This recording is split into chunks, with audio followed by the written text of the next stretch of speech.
அன்பு நண்பர்களுக்கு டாக்டர் சர்வானந்தாவின் இனிய வணக்கங்கள். நீதி நெறி அவ்வையின் கூற்று. நல்லோர் கைமாறு கருதார் அப்படின்னு அவ்வை பாடலை சொல்லி இருக்கிறார். அது என்னன்னு பார்ப்போமா? எல்லோர் தமக்கும் இனிது உதவல் அன்றியே நல்லோர் தமக்கு உதவி நாடாரே, வல்லதொரு நாமநிதி மேகம் நயந்து உதவல் அன்றியே தாம் உதவி நாடுமோ சாற்று. அதாவது இந்திரலோகத்திலே தேவலோகத்திலே கேட்டதையெல்லாம் கொடுக்கக்கூடிய தேவதாரு மரம், கற்பக மரம், சங்கநிதி, பதுமநிதி என்ற பதுமைகள், இவைகள் யார் என்ன கேட்டாலும் கொடுக்கும். திருப்பி தான் கொடுத்தவரிடமிருந்து வேற எதையும் எதிர்பார்க்காது, வாங்கவும் வாங்காது. கொடுத்தது தான்.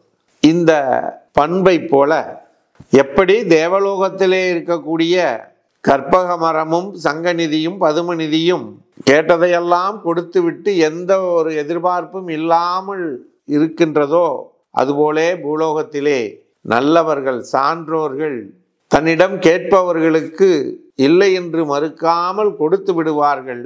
கொடுத்த பிறகு அவர்களிடமிருந்து எதையும் எதிர்பார்க்க மாட்டார்கள், பெறவும் மாட்டார்கள் என்று அவ்வை சொல்லுகிறார். நல்லோர் கைமாறு கருதார். இப்ப நாட்டில் யாராவது நல்லோர் இருக்காங்க என்று நினைக்கின்றீர்களா நண்பர்களே?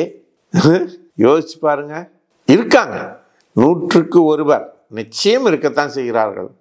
வள்ளுவன் பாட நல்லார் ஒருவர் உளரெனில் அவர் பொருட்டு எல்லோருக்கும் பெய்யும் மழை என்று சொல்லுகிறான் அல்லவா? இன்றைக்கு இந்த நாட்டிலே மழை பொழிகிறது என்று சொன்னால் மேகத்தால் அல்ல, சூட்டால் அல்ல, குளிர்ச்சியால் அல்ல, பஞ்சபூதங்களால் அல்ல. நல்லவர் ஒருவராவது இருக்கின்றாரே, அவர் தவிக்க கூடாதே என்ற எண்ணத்தோடு அது இருக்கின்றது. அந்த மழை பெய்கின்றது. அதுபோல இந்த மண்ணிலே நல்லவர்கள் எதையும் கருதாது, எதிர்பாராது கொடுத்து வாழ்ந்து கொண்டுதான் இருக்கிறார்கள். அதுபோல வாழ ஆரம்பித்தால் நாடு மிகப்பெரிய வளம் பெறும், நல்ல பெயர் பெறும். அந்த நாடு என்றால் நாம் தான்.